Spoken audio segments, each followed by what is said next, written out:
人咧一定係貪心嘅，除咗屋企裏面裝修要靚要大之外咧，其實個景觀咧真係好影響你心情。綠化景觀，你可能覺得都係一片細屋仔啊、公園景啊，冇乜特別，即係又唔係太唔適合。其實咧喺倫敦市中心嚟講咧，其實都係一個好稀有嘅資源。倫敦生活嘅朋友仔，如果你想揾緊可以令到你喘息、可以令到你慢活嘅一個生活圈嘅話，大家一定要繼續睇埋落去我哋今日嘅介紹啊！你問我一個30年嘅大型屋苑，到底你邊個時間段入場係最理想呢？通常咧都會係中期啊，因為開始咧可能生活啊或者佢個屋苑裏邊嘅配套未完成啦。中期咧就價錢又好啦，完成又靚啦，又開始會推啲樓王出嚟賣下啦。去到尾期咧就可能會好貴下啦。而我哋咧而家身處嘅 Greenwich Keybrook Village 咧就啱啱係過咗15年，所以而且係生活配套同埋佢個屋苑裏邊嘅 community 咧已經好 established 啦。裏邊有好多嘅朋友仔啦，好多鄰居嘅活動啦等等，好多嘢發生。而喺生活配套裏邊咧，佢就有 Keybrook 嘅鐵路站，基本上喺整個屋苑裏面，淨係出嚟有3間超市 ，Local Sainsbury。Tesco 亦都有 Yohome， 有幾間餐廳 coffee shop， 有間 grocery 係 organic 嘅，行5分鐘咧仲會有呢度一間大嘅。中期有個好處咧就係佢價位未去到最盡最頂，所以其實你仲會有一啲嘅發展空間喺裏邊啦。呢度咧我哋講緊嘅 Keybrook 咧係倫敦3區性價比極高嘅一個好舒服嘅住宅區，喺 local market 咧亦都好受歡迎，因為喺呢一度咧你真係可以揾到一種 balance。我而家身處嘅咧就係 Skyview 嘅示範單位啦 ，Skyview 同埋我哋好快會開售嘅 Lily Residence 都係對住大公園景嘅，有1房、2房、3房，起跳1房咧即係大概40萬左右嘅啫，2房咧係50零60萬可以入場啦，而3房咧係大概70萬就 OK。成個屋苑咧，另外一個阿媽覺得係賣點嘅咧，就係有一間 outstanding 嘅 primary school 係叫 Winfield Primary 喺整個屋苑裡面嘅。首先第一啦，你送佢哋返學咧就唔需要搭車又搭船啦。第二有間 outstanding 嘅小學喺屋苑裏邊咧，絕對可以幫助咧呢一個 area 嘅樓價。最後咧呢度真係好 family oriented，因為有 David Lloyd 嘅 sport club，呢個 sport club 咧好啱 family 嘅。我自己咧其實都係 member 嚟嘅，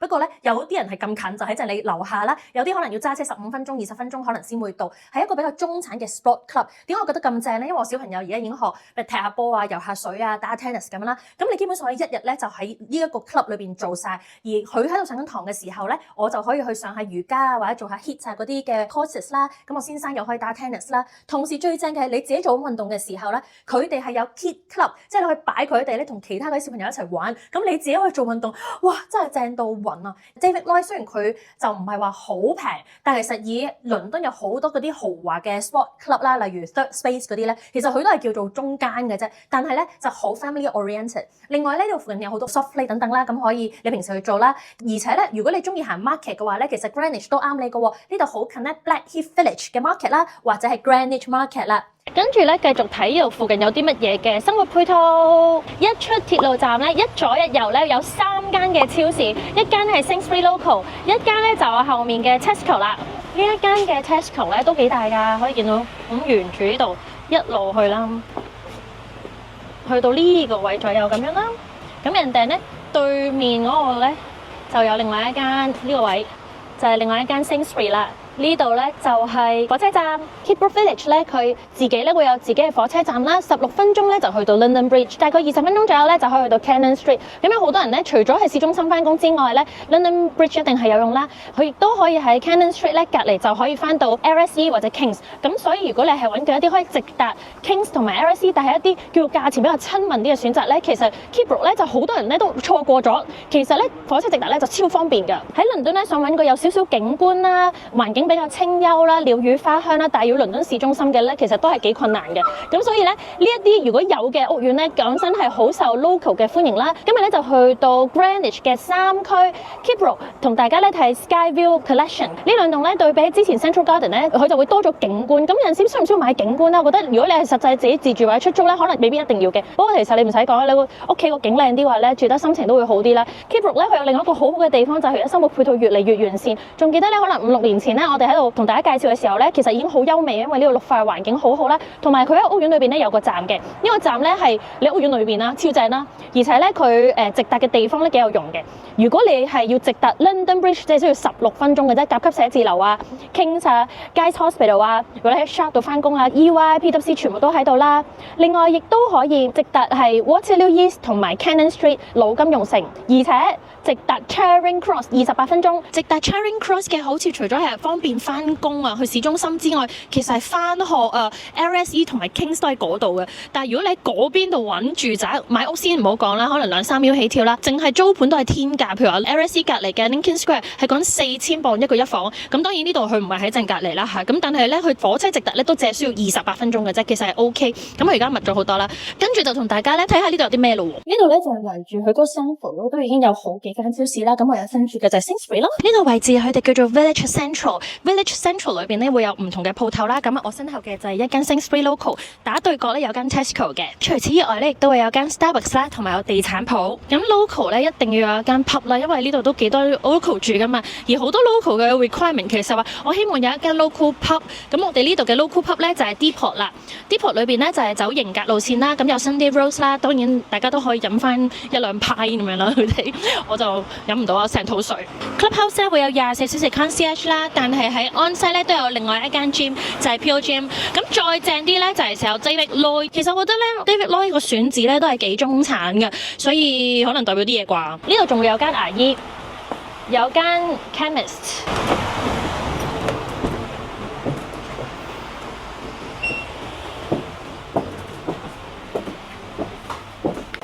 仲會有間 NHS， 哇！仲有得學操數學，我都需要啊呢個。呢啲就係叫 community centre 啦，有其他嘢學，有小朋友嘅西班牙文班啦，有一啲嘅跆拳道運動，哇！華人舞蹈班喎，正喎 SHE，Art Club。有間 Kidbrooke Community Hub 咧，佢個感覺就係咁，同埋咧佢有啲嘅 meeting room、event room。呢個就係 NHS 嘅部分啦，咁好乾淨。NHS 嘅部分就連住呢個 Community Hub。咁小朋友可以喺呢度做下嘢，咁佢都幾大下嘅，咁會有唔同嘅位置啦，咁幾大咯。我諗係即係俾人哋可以做下 event 啊，咁你真係好多嘢玩喎。Kidbrooke 佢有一間我哋都有去嘅叫做 Macaron Penguin， 俾小朋友玩嘅 soft play， 好多嘢學，非常之多 dance 同埋 Pilates， 呢啲係好好，因為你生活上嘅嘢你比較 local 啲，佢哋個 community 好 close， 所以我自己呢一啲嘅活動啦，跟住同大家睇咧另外一間超市係 YoHome， 全部都喺呢個 area 裏邊嘅，咁我後面度幾舒服。西安涼餅、西安哇咁多嘢食嘅，就係紅燒肉、魚子有包、韓式魚餅，有呢堆咕嚕雞，各式各樣嘅，跟住呢度有啲蛋糕嘢，哇正，好乾淨，望下先。YoHome 都係比較新啲嘅牌子啦，聽慣聽熟就係榮業或者係龍鳳行啦。如果比較新啲就 YoHome 喺 Elephant Castle 都有間嘅，咁或者係天天有2間超大，其實喺 Canary Wharf， 咁呢度就方便，其實冇所謂，佢裏邊啲嘢買都係差不多，即係咧有幾乾淨我覺得。不過新嗰啲龍鳳都好靚嘅，譬如啲 Modern 都有間新嘅，真係好正。咁你好方便，因為當然其實你可以 deliver 啦，但係有陣時你唔想嘅嘛，你可能落嚟就係買兜腸仔咁就算㗎啦嘛，都起碼可以話要買嘅都買到啦。My 3 things about Kidbrooke is community spirit, green space and family life. Blackheath is quite an affluent area within South East London. It's got lots of greenery available for people to use, lots of nice independent coffee shops, restaurants and bakeries that people can enjoy. Kidbrooke Village is situated very closely to Blackheath, which is lovely. It's a one-stop train journey away. It's about 3 minutes. It's a very community-focused development, which is lovely to see. Very close to Blackheath, like we mentioned, and very easy transport links as well into central London, which is a massive talking point. We have a wide demographic of purchasers in the development. We see a lot of young professionals who work in Canary Wharf, work in the city or over in the West End, due to our transport links being very easy to get around to central London, get into Bank and Canary Wharf as mentioned. We also have seen an interest in younger families who want to start and upsize into potentially some of the townhouses that we have to offer. In terms of the rental side of things, I understand that there is an uptick as well from some of the lettings agents seeing some corporate tendencies for the companies and also even from football clubs and football interest in the South East. Young professionals, families, upsizers and some downsizers as well. The flat's very popular. Speaking with one of the local lettings agents and they've been asking us, can we give them some more properties for them to rent, being able to rent them before even having to go live to the market. We also have Skyview Gardens, which is our off-plan phase. So that building is from October to November 27 completion. There we're seeing a few more investment-led purchases. However, the investment might be for kids to come and study here, a family to use as an additional home, so not just sometimes outright pure rental investment. 跟住就到睇樓時間啦。今日咧我哋就翻嚟 Water Lily Court，就我哋3年前賣咗，而家全部入晒伙㗎啦。個景好靚啦，咁而我哋咧就去一個9樓嘅兩房單位同大家睇 Sky View 嘅示範單位。發展商咧將佢嘅室內咧轉翻做 Sky View 嘅 specification， 咁我哋而家即刻去望下先。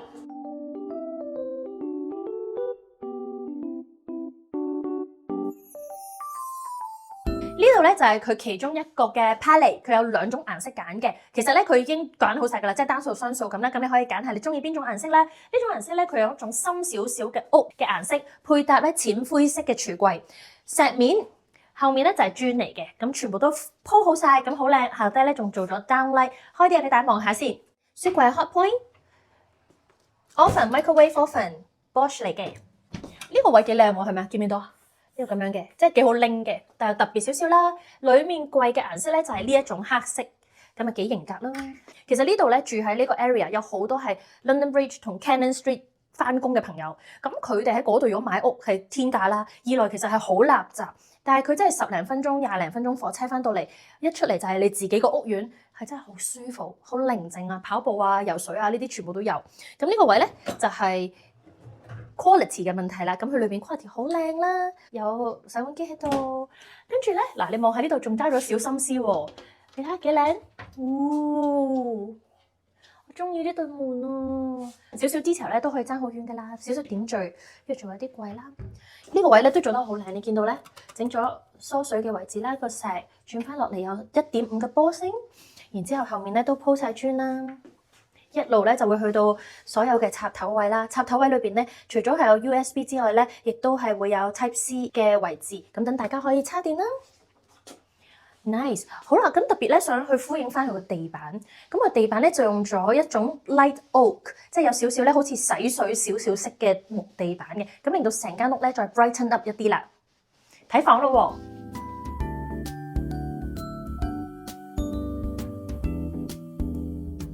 哇 ，quality 性價比係完全 feel 到晒，見唔到個大窗，我就咁企喺度咧，望到一望無際嘅景觀。呢度分咗幾個公園啦，有一啲咧係 within Kidbrooke 嘅公園嚟嘅，好似我前面呢一個啦。再過咧就係 Sutcliffe Park 咧，其實係 public 嘅，咁好大嘅，裏邊咧亦都有湖嘅，咁有啲小嘅鴨咁樣啦，可以餵鴨仔、餵 goose 咁樣啦。跟住嗰度亦都有個 stadium， 對住呢度前面咧就係 David Lloyd 啦，好舒服啊，真係好平靜咯。因為我自己都係倫敦人嘛，其實倫敦返工嘅節奏都緊張嘅，其實冇香港咁緊張，但係都係即係好想有都好快咯。返到嚟嘅時候，你可能想有一個即係可以令到你心靈平靜同埋恬靜啲嘅生活，呢一啲係好難有咯。因為你而家真係倫敦3區，你去到好遙遠返唔到工嗰啲地方，你當然你係可以無限景都有啦。但係咧就真係喺倫敦市中心其實都係困難，而且佢夠 competitive 嘅原因係因為佢樓價唔貴啦 ，local 嘅市場係可以好 affordable， 所以 that's why 咧對比嚟講就真係你如果要租出去係好容易，佢要達到佢大概5厘嘅回報率咧係可以 achievable 啦。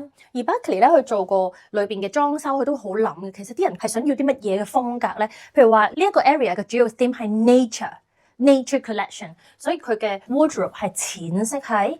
譬如話 carpet 係淺色係，咁可以望下裏邊啦。咁有個好靚嘅手柄啦，咁你見到係有一啲嘅 detail 位都做得好靚。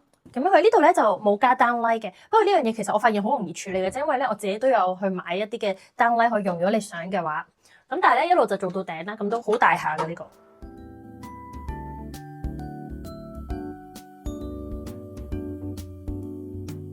然之後我去睇第2間房。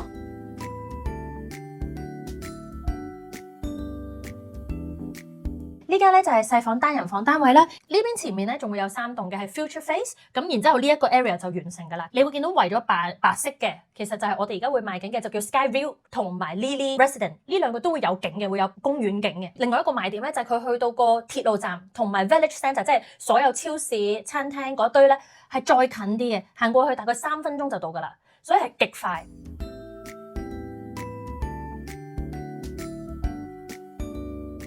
睇埋廁所先，哇！我中意隻磚啊，影唔影到個分別㗎？即係唔係淨係咁簡約嘅咯，有少少 character， 咁就兩邊啦。然之後地下嘅磚就係淺灰，牆上嘅磚就深少少，所以全部有少少唔同嘅。睇下件櫃先，喂，裏邊都 OK，唔係話好大，但係咧個鏡櫃個 shape 咧就係有少少圓邊嘅 ，that's nice。低都仲擺到下嘢喎，都整咗低少少咁樣。咁呢度可以擺少少平平官官嘅位置 ，yes，that's nice。好，最後咧佢裏邊都係刮咗洞㗎。最後仲有 utility。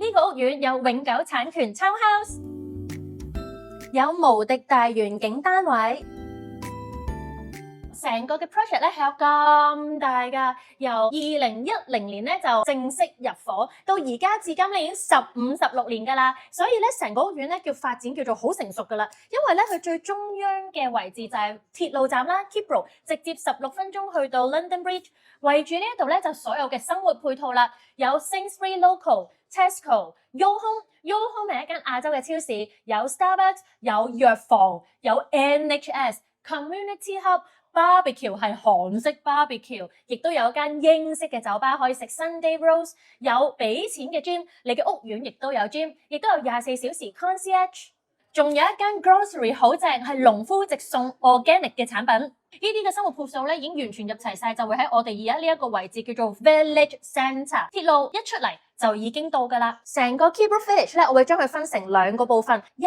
係 Nature Collection， 第二個係 Blackheath Collection， 比較低密度同埋多屋仔嘅。呢邊咧就會方便啲啦，去到 Village Centre 所有嘅生活配套同埋鐵路站就再高速啲，所以就睇你中意邊樣。但係好嘅地方就係佢咁大笪地，170英畝，有86英畝都係綠化同埋公園，所以生活嘅配套啦、環境啦都真係非常優質。而我哋講緊嘅而家真係倫敦山區嘅啫。繼續講咧，究竟發生緊咩事啦？一路咧，你望落去 Nature Collection 咧，呢啲已經全部入晒伙㗎啦。而我哋早兩年賣緊嘅 Water Lily Court 咧，亦都正式入伙啦。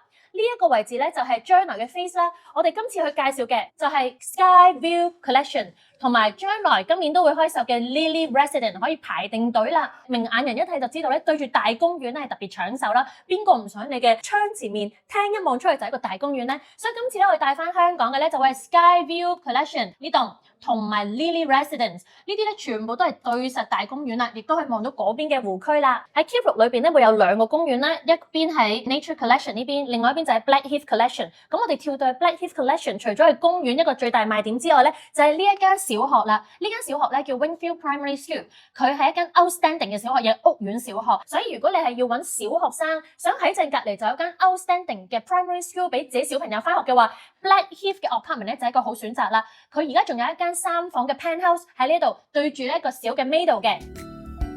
特別一提咧就會係屋仔啦，大家會唔會都喺倫敦揾緊屋仔？係咪覺得都好難揾啲新嘅屋仔？如果一係咧就天價啦，一係就根本連天價都冇。而呢度咧就會有最後5間嘅 Blackheath Townhouse， 1515尺嘅4房 Townhouses。你可以見到呢度都比較低密度嘅，譬如呢一堆咧就係以前嘅 Urban Houses 啦，全部賣晒㗎啦。咁呢個叫 Blackheath Townhouses。咁而家最後咧我哋有5間啦，1515尺、1515尺係 freehold 嘅物業嚟嘅4房，有 garden 同埋有個泊車位。而呢度嘅好處咧係 Blackheath 佢哋有自己嘅 clubhouse， 咁所以咧呢一邊嘅朋友仔咧都可以直接享用啦。買一個差唔多25年嘅大型屋苑，究竟邊個時間段入場係最好咧？當然如果最平嘅話咧，一定係第一手資料啊，黃金價單入場啦。但係咧可能投資性咧就比較高，自住嘅話咧，佢裏邊嘅生活配套咧就要等一等啦。但係咧，如果係中期好似而家咁啦，價錢嚟講佢就有水位可以升啦。但係同時地咧，佢生活配套啊、鐵路啊、超市啊或者係 supermarket 嗰啲咧已經全部起好晒啦。如果你主要係話自住嘅話咧，亦都係非常之適合嘅。咁所以成個屋苑裏邊有邊個部分會將來嘅 face 咧，其實就會係呢個部分啦。特別要講咧，真係好方便。如果你哋咧小朋友係要讀小學嘅話咧，就真係喺正隔離。而呢度咧亦都有間 nursery 嘅，就會喺呢一個位置啦。呢個位置咧係有個 Sutcliffe Park， 呢度會有天然湖啦，亦都有個 Sport Stadium。喺呢度咧，大家就可以再近距離咧望下咧呢兩棟嘅大樓啦。Skyview 咧，佢呢度有一辣嘅一房單位咧，非常吸引人，因為咧佢完全係對住公園啦，然之後前面咧就係一個湖嘅位置，咁好優美啦。呢度打斜咧，其實嘅景觀都唔錯嘅。咁另外咧向呢邊望咧，你見到呢度有個 balcony 啦，呢個其實係一個3房單位嚟，佢嘅開價咧只係需要70萬樓下嘅啫，咁亦都係一個性價比之選啦。咁你可以見到咧，佢就係 total 17層嘅，咁啊 lower ground 1、2、3、4、5、6、7、8、9、10、11，然之後最後咧收窄咗落嚟嘅12、13，咁去到頂樓，呢兩個單位嘅頂樓嘅景觀咧，其實都好開揚嘅，可以俾你望下。首先咧推介一個一房單位，因為一房單位好大啦，如果租俾一對嘅 couple 咧都係足夠嘅。咁啊室內實用面積咧係538尺，咁啊好方正啦，走廊位有少少嘅啫。咁但係最正咧就係佢嘅景觀啦。咁我哋見到咧佢嘅景觀係完全可以睇晒 Keepbrook 裏邊兩個自家嘅公園啦。遠睇咧你仲可以睇到 Shark 同埋市中心，肉眼睇咧係睇得見啦。咁呢度轉過去咧，你睇下完全係非常之 open。遠睇咧仲可以睇到少少咧佢哋自己本身公園裏邊嘅湖區，所以呢個單位咧非常之吸引人。呢個咧就係 Skyview Garden 嘅一房單位，開價咧就係47萬英鎊，但係我哋仲會有一個非常之好嘅折扣嘅。另外咧喺度想介紹一下3房單位，其實3房單位嘅選擇咧喺倫敦咧同香港一樣咧都係比較稀缺嘅，因為佢哋要追數字啊嘛，所以3房咧就越起越少。咁成層咧即係得一個位置咧，佢係得3房嘅啫。咁今日咧想介紹呢間就係10樓呢一間3房單位，開價咧73萬5，但係仲會有折嘅啦。咁你見到佢咧好闊嘅，咁啊3房，咁正嘅地方咧佢就係3房加1套嘅咁樣啦。Kitchen 咧比較長個好處咧，首先佢好多窗啦，而咧其實嗰個間隔就會分得比較鮮明啲啦，即係廚房嗰個 area 就食飯，跟住然之後推過去咧就係客廳啦，跟住咧就睇個景啦。個景咧一邊你又可以睇到公園嘅，咁所以 OK。但係咧有一邊其實佢對樓嘅，只不過咧佢對樓嗰邊咧有個小好處咧，就係佢中間係通嘅，所以佢會見到咧係對面嗰座樓嘅 Podium Garden，咁就唔會話完完全全 block 咗。所以咧，我覺得如果以揾緊3房單位嘅朋友仔咧，其實係幾啱。點解呢邊係會有選擇咧？因為你3房你自己住，可能有各式各樣需要啦。只不過咧，通常要3房嘅朋友仔咧都係家庭，咁我哋呢邊咧就會有中學啦、小學啦、私校咧嘅選擇，環境係比較適合咧去養小朋友啦。咁呢度有小朋友嘅活動，我自己有陣時都會車小朋友過嚟玩啦，咁所以咧就會幾唔錯嘅選擇。呢一棟咧就會係 Skyview 啦，將來咧喺隔離呢座咧就完全對實個公園㗎啦，咁就會2房嘅單位。咁呢個咧我哋都可以同你去預留嘅。Skyview 呢一棟咧 corner 嘅位置其實已經全部咧都已經賣咗㗎啦，所以對於公園，然之後係2房單位其實好搶手。一房咧呢一個位置都賣得七七八八㗎啦。其實好似譬如話3樓咁啊，大家你有望住，其實佢前面真係好大個角度咧都可以睇到公園景嘅。咁入到去咧，你會見到有少少走廊位啦，唔係太大嘅 L 字型嘅廚房啦，有個好大嘅 balcony 啦，所以好吸引。價錢亦都比較上算係幾正啦，因為佢係3樓，咁啊42萬5開價，咁就會有折啦。咁你會見到咧，係咪好靚咧 ？OK 啦，咁所以咧基本上呢一邊咧最搶手咧就係遠景，或者如果你真係要揀3房嘅話，選擇不多咧，因為你3房太大啦，所以未必咧係每一個景觀你都係超級大遠景啦。不過我相信咧，聽呢個露台都係望遠景嘅，咁所以其實都 OK 咯。如果大家咧都係想揾緊喺倫敦，尤其是東南面嘅，或者你係想直達倫敦嘅，譬如 London Bridge 啊、Cannon Street 或者係 Charing Cross 呢一啲嘅 area 係極速直線，又希望咧喺價位嗰度比較親民，生活環境比較舒適啲嘅話咧，咁 Keepbrook 咧都係一個好好嘅選擇啦。喺英國咧，你想揾一個地方住咧，通常都係希望環境舒適啲嘅啦。咁但係咧，最舒適或者咧好綠化嘅地方咧，有陣時有個問題就係可能好遙遠。咁所以 Keepbrook 咧係一個幾好嘅中間點嚟嘅。That's why 有啲租務咧咁好，因為好多人其實係覺得倫敦好煩囂。咁我自己住咗咁耐都有工作咧，亦都係明白呢一種感覺，就係其實係可以好煩囂。你每日咧唔係話你做嘢會有咁多心靈平靜。譬如話咧，如果你喺市中心翻工，或者你做金融啦，你喺倫敦咧市中心，其實啲人都好大壓力嘅翻工，好多時係 professional consultancy 啦、金融啦、IT 啦、FinTech 啦，或者做醫生啊、做律師啊等等，其實全部都好大壓力。雖然倫敦你而家喺外國生活，你覺得好似可能係慢活咁啦，但係其實喺倫敦裡面嘅工作壓力咧都好大。咁所以咧喺 Greenwich 呢個位置咧，佢就俾到你10零20分鐘就去到市中心㗎啦。佢係倫敦3區嚟嘅啫，但係你翻到嚟有一種慢活嘅感覺，係享受生活、綠化環境。過到嚟你係生活配套全部腳行就到，唔係話仲要揸車啊。如果你真係要喺附近，係所有嘢咧都係 locally 嘅。喺禮拜六日日你可以有個恬靜嘅空間、喘息嘅空間。除咗係你自己本身喺 Keepbrook 裏面嘅生活配套已經好完善啦，呢度附近咧有兩個 area 咧，大家都係好熱門中意嘅。第一個就係 Greenwich Market。咁係一個比較熱鬧少少嘅 market 啦。第二咧就係 Blackheath Village。Blackheath Village 咧，我哋附近一個 local 嚟講好靚嘅富人區啦，有少少似 Hampstead 嗰種感覺，但係佢叫做 Blackheath 嗰邊環境好好。Keepbrook 咧，佢另外一個大嘅賣點，除咗佢 on-site 有 Sainsbury、有 Tesco、有 YoHome 就係呢個亞洲超市啦。行5分鐘有一間大嘅 Lidl's，有 coffee shop、有 barbecue、有 pub、有餐廳等等，喺晒全部個 central 中間好集中，開晒㗎啦，全部。佢有間 nursery， 仲有自己 on-site 一間outstanding 嘅小學叫 Wingfield Primary， 所以如果咧係想睇緊有啲family 啊，想小朋友讀書嘅話咧，咁亦都可以考慮呢度。咁而連接住 outstanding 嘅中學喺 Greenwich 即係 Keepbrook 呢一個位置咧，就係 Harris Academy， 都係 outstanding 嘅中學嚟嘅。咁當然呢度附近都會有私校啦。成個屋苑佔嘅地咧係270英畝，由2010年咧開始入伙啦，一路咧到而家已經3000幾4000戶噶啦 ，total 咧會有5400戶嘅，但因為佢仲有10年咧先會起1000戶，即係每年大概可能100個單位左右啦，咁個 supply 就唔算話特別多啦。270英畝裏邊咧有84英畝咧都係綠化嘅地方，環境好 green 好靚啦。交通嚟講咧就真係唔差啦，佢 on-site 自己喺個屋苑嗰度咧就已經有一個火車站噶啦。咁呢個火車咧其實你搭到去 London Bridge 係3磅幾嘅就一程，咁即係其實佢都係 within 嗰個 Oyster， 即係自己本身嗰個 zone 嘅部分啦。咁呢度係 Zone 3，所以去到倫敦 Zone 1咧，其實唔貴嘅。如果你喺 London Bridge 翻工，譬如話 EY 喺 The Shard， 你係 PwC， 又或者其他甲級寫字樓嘅話咧，講緊而家只係16分鐘就到。嗰度亦都有 Guy's Hospital 啦，同埋 King's College 嘅校舍，係好熱門嘅一個生活圈啦嚇。呢一條線咧亦都好有用嘅喎。除咗16分鐘去到 London Bridge 之外，19分鐘去到 Waterloo East，25分鐘直達 Cannon Street 就係金融城，再過25分鐘直達 Charing Cross。Charing Cross 除咗啲人市中心翻工之外咧，最啱就係翻學啦。LSE 同 King's 全部都係步行範圍內就可以喺 Charing Cross 去到。所以如果同學仔你都喺嗰度翻學，你揾緊啲地方租或者住，但係可能個預算唔好咁誇張咧，因為你喺嗰頭住真係豪宅區嚟噶嘛。即係如果 Holborn 啊或者係 Covent Garden 嗰邊咧係豪宅區啦，已經係泰晤士河沿河啦嘛。咁所以喺嗰邊買樓咧，動輒咧都係講緊上million啊、2 million 啊、3 million plus 都有嘅。但係呢一度咧，我哋講緊一個兩房單位咧都係50萬英鎊起跳嘅啫。最好係一個環境好綠化。另外有一個好受歡迎一群人，我發現佢哋係外倫敦住嘅一啲本地人，但係佢咧就要喺倫敦翻工，然而佢好難接受，佢本身可能係一個 village 噶嘛，佢好難接受咧，佢嚟到倫敦咧就住好密集啊、金融城啊等等，同佢自己住嗰個餐咧差太遠啦，所以佢就會覺得其實我覺得佢要個 balance 喺度咯。而呢度咧佢就會有一個幾好嘅 balance， 有校網啦，有專屬嘅鐵路站喺你自己屋苑裏面啦，16分鐘可以去到倫敦一區 London Bridge 一個樞紐大站啦，佢環境好靚，有86英畝嘅綠化。咁其實再過咧仲有 public 嘅，譬如好似有 David Lloyd 啦，佢隔離仲會有個好大嘅 park。